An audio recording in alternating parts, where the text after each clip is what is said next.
ඔයත් සුදු වෙන්න එක එක ක්‍රීම් ජාති ගාලා මූණ සවුත්තු කරගෙන ඉන්නේ පිග්මන්ටේෂන් ඇක්නීස් කුරුලෑ මේ ආසාදන වලින් ඔයා පීඩා විඳින කෙනෙක් නම් ඔන්න මේ වීඩියෝ එක ඔයාට. ඔයා ගොඩාරියා මහත කෙනෙක් නම් ඇඟ කෙට්ටු කරලා හැම පැහැපත් කරන ඔන්න ඖෂධීය පානයක් මම අද ඔයාලට අරගෙන ආවා.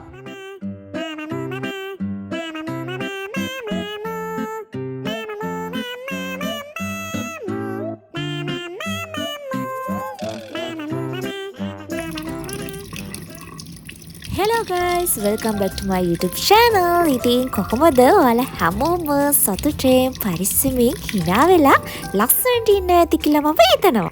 ඉතින් මම ස්වභාවිකව ලස්සන වීමේ තවත් රහසක් ඔන්න ඔයගොල්ලොත් එක්ක ෂෙයා කරගන්න හදන්නේ. ඇත්තටම මේක නම් රහසක් විතරක් නෙමෙයි, මැජික් එකක්. නිල් කටරොඩුමල් මැජික් එකක් කියන්න හේතු ගොඩාරියක් තියෙනවා. ඉතින් ඔයාලගේ මුහුණේ තියෙන ප්‍රශ්න ගොඩකට විසඳුමකුයි කෙට්ටු වෙලා ලස්සන වෙන්න ආස අයටයි ඔයාලගේ තරුණ පෙනුම වගේම ලෙඩ රෝග රැසකට ගුණ ලබන ඖෂධීය පානයක් වන්න හදාගන්න තමයි මම අද ඔයගලන්ට කියා දෙන්න හදන්නේ. ඉතින් නිල් කටරොඩු මල් වලින් කොහොමද අයිස් කියුබ් හදාගන්නේ කියලායි ඒ ඩ්‍රින්ක් එක හදාගන්නේ කොහොමද කියලා දෙකම මම අද ඔයගලන්ට කියා දෙනවා. ඉස්සෙල්ලාම අයිස් කියුබ් ටික අපි හදාගෙන ඉමු. මේකට නිල් කටරොඩු මල් කිහිපයක් අරගෙන හොඳට හොදලා ඒ මලේ තියෙන කොළ පාට නටුව කොටස ඉවත් කරලා ගන්න ඕනි. ඊට පස්සේ මෙන්න මේ විදිහට කෝමාරිකා ඉත්තකුත් අපිට ඕන. ඔන්න මේ වැඩේට නම් ඕගොල්ලෝ කඩෙන් ගන්න එක එක බ්‍රෑන්ඩ් වලින් තියෙන ඇලෝවේරා ජෙල් නම් හරියන්නේ නැහැ. ස්වභාවික කෝමාරිකාම අනිවාර්යෙන් ගන්න ඕන. ඔන්න ඊට පස්සේ මෙන්න මේ විදිහට දෙපැත්තෙන් සූරලා අපි කෝමාරිකා මදේ සූරලා ගන්න ඕනි. ඔන්න ඊට පස්සේ අවශ්‍ය ප්‍රමාණයකට වතුර භාජනයක් ලිපේ තියලා වතුර ටික රත් වීගෙන එනකොට මෙන්න මෙහෙම මල් ටිකෙන් කොටසක් අපි දාන්න ඕන. ඉතින් මේක මම හදාගන්නේ සතියකට. එතකොට සතියකට සරිලන අයිස් කියුබ් ප්‍රමාණයට අවශ්‍ය මල් සහ වතුර ඕගොල්ලන්ගේ ප්‍රමාණයට ඕගොල්ලෝ ගන්න ඕනි. ඔන්න විනාඩි 2ක් විතර මල් ටික වතුර තැම්බෙනකොට මෙන්න මේ වගේ ලස්සන නිල් පාටක් එනවා. ඔන්න ඊට පස්සේ කෝමාරිකා මදේ සූරලා ඒ තම්බපු වතුර ටිකටම දාගන්න ඕන. කෝමාරිකා ටිකක් දාලා ආයෙත් මෙන්න මේ විදිහට මික්ස් කරලා විනාඩියක් විතර මදගින්න තැම්බෙන්න ඇරුණට පස්සේ මලේ පාට මෙන්න මේ විදිහට ඕගලන්ට බලා ගන්න පුළුවන්. එතකොට මේ මලේ තිබිච්ච සියලුම සාරය වතුරට උරාගෙන තමයි තියෙන්නේ. මෙන්න මේ වගේ පාට ආවට පස්සේ මල් ටික අපි පෙරලා අයින් කරගන්න ඕන. ෆයිනලි කෝමාරිකායි නිල් කටරොඩු මරුවේ එකතු කරලා අපි තම්බලා හදාගත්ත වතුර එක මෙන්න මෙහෙම තමයි තියෙන්න ඕන. ඊට පස්සේ ඉතින් අපිට තියෙන්නේ වතුර ටික නිමුණට පස්සේ අයිස් කියුබ් හදාගන්න ට්‍රේ එකට මේ ටික ගානට වක් කරගන්න එක. ඔන්න ඒකත් හරි. දැන් ඉතින් මේක සෙට් කරන ෆ්‍රිජ් එකට දාන්නයි තියෙන්නේ. මම ඔයගලන්ට කියා දෙන හැම දෙයක්ම එවෙලම ඔයගලන්ට ඇප්ලයි කරලා පෙන්නනවනේ. ඉතින් ඒ නිසා මම කලින් දවසේ රෑ මේ ටික හදලා තියාගත්තා. ඉතින් මේ තියෙන්නේ අද උදේ බලනකොට හරිම ලස්සනට අයිස් කියුබ් ටික සෙට් වෙලා තිබුණා. ඉතින් මේ තියෙන්නේ නිල් කටරොඩු වලින් අපි හදාගත්ත අයිස් කියුබ් ටික. දැන් ඉතින් ෆේස් එකට ඇප්ලයි කරන්න තමයි තියෙන්නේ. හරි, මේක ඇප්ලයි කරන්නේ කොහොමද කියලා අපි දැන් බලමු. ඉස්සෙල්ලාම ෆේස් එක ඔයගොල්ලෝ පාවිච්චි කරන ඕනිම ෆේස් වොෂ් එකකින් මූණ හොඳට ක්ලීන් කරලා ඊට පස්සේ අයිස් කියුබ් ට්‍රීට්මන්ට් එක කරන්න පටන් ගන්න ඕනේ. ඕගොල්ලෝ මෙන්න මේ විදිහට අයිස් කියුබ් එකක් අරගෙන මූණේ රවුම් අතට පිග්මන්ටේෂන් කුරුලෑ රැප කරලා තියෙන තැන්වල හොඳට පිරිමදින්න ඕනේ.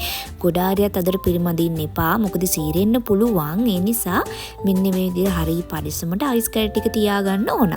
මේ දවස්වල ස්ටඩි වැඩ ටිකක් වැඩි මට. ඉතින් මම නිදි මරනවා. ඒ නිසා මූණේ ගෙඩි දෙක තුනක්ම ඇවිල්ලා තියෙනවා. ඒ නිසාම තමයි මම මේ ට්‍රීට්මන්ට් එක කරන්නේ.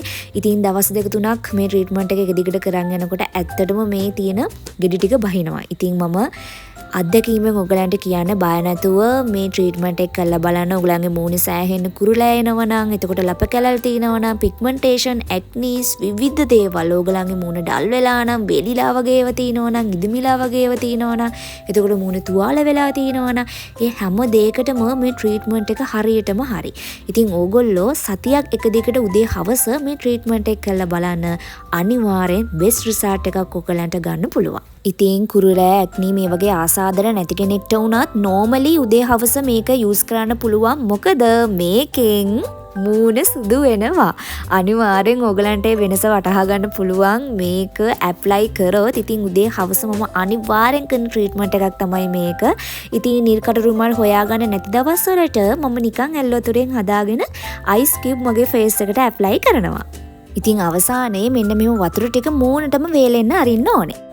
ඔන්න නිල්කඩ රුමාල් වලින් අයිස් කියුබ් හදන්න දැන් ඔයගොල්ලෝ දන්නවා. මම ඒක ඇප්ලයි කරලත් පෙන්නුවා. ඔන්න දැන් අපි ඖෂධීය පානය හදාගමු. පිරිසුදු වීදුරුවක් අරගෙන මල් 4-5ක් පොඩියට කඩලා මෙන්න මේ විදිහට දාගන්න ඕනේ. ඊට පස්සේ තද රස්නේ වතුර ටිකක් මෙන්න මේ විදිහට මල් ටික වැහෙන්න වීදුරුව පිරෙන්න දාන්න ඕන. ගයිස් අයිස් කියුබ් ට්‍රීට්මන්ට් එක කරලා මගේ ටී-ෂර්ට් එකේ වතුර එක ගණන් ගන්න එපා. දැන් මේ ඔයගලන්ට පේනවා ටික වතුර ටික නිල් පාට වීගෙන එනවා. ඊට පස්සේ මෙන්න මේ විදිහට හැන්දකින් හොඳට කලවම් කරලා තැම්බිච්ච මල් ටික අයින් කරලා පෙරා ගන්න ඕන.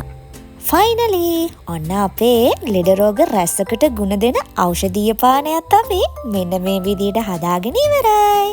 ඉතින් මේක බොන්න අපහසුවක් නැහැ. ඔයගලන්ට පුළුවන් හැම වෙලාවකම මේක හදාගෙන බොන්න පුළුවන්. ඉතින් පුරුද්දක් විදියට ඔයගොල්ලෝ කිරි බොන්න පුරුදු වෙලා ඉන්නවා නම් තේ බොන්න පුරුදු වෙලා ඉන්නවා නම් ඔන්න ඒ වෙනුවට මේ ඖෂධීය පානේ හදාගෙන ඔයගලන්ට බොන්න පුළුවන්. මොකද අපේ ශරීරයේ අභ්‍යන්තර බාහිරව තියෙන ලෙඩ රෝග රැසකට මේ ඖෂධීය පානේ සෑහෙන වටිනවා. ඒ වගේම තමයි ආතතිය සමනය කරන්න, සෙම් රෝග අඩු වෙන්න, ඇඟේ බර අඩු කරගෙන ඔන්න ඔයාලට කෙට්ටු වෙන්නත් මේ ඖෂධීය පානේ ගොඩාරියක් වැදගත්. එතකොට ඔයගලන්ට ලස්සන වෙන්න, සිරුරේ කොලජන් නිෂ්පාදනයට, එතකොට ඔයගලන්ගේ සමේ තියෙන තරුණ පෙනුම රැක ගන්නත් මේක ගොඩාරියක් වටිනවා. අන්න ඉගෙන ගන්න ආස ඔයාලගේ මතක ශක්තිය වැඩි දියුණු කරන්නත් මේ ඖෂධීය පානේ ගොඩාරියක් වැදගත් වෙනවලු.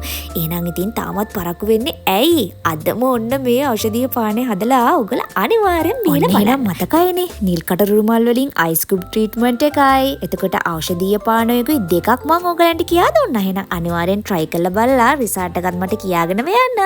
එහෙනම් අදට මම නවතිනවා. මේ වගේ vlogs ඉස්සරහටත් බලන්න. අනිවාර්යෙන් මගේ channel එක subscribe කරලා යන්න. Bye guys.